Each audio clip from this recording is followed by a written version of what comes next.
Can you imagine what it would be like to go to work every single day deeply inspired? I was working with a gentleman by the name of Gordon Pinsent, fortunately. He's a Canadian icon, an artist, an amazing human being.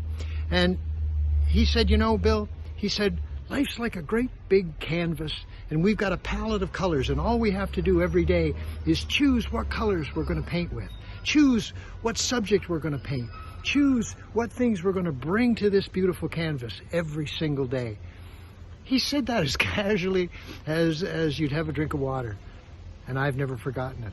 And every once in a while when I get discouraged or I try to figure out what am I doing, what's going on, I remember it's a big canvas, and I've got a palette of all kinds of colors that I can create, and I become re-inspired every single time that recollection hits me. Work Inspired is all about that. It's all about finding that inspiration, the stories, the ideas, the people, the realities that remind you how to work deeply inspired every single day. Work Inspired works for me.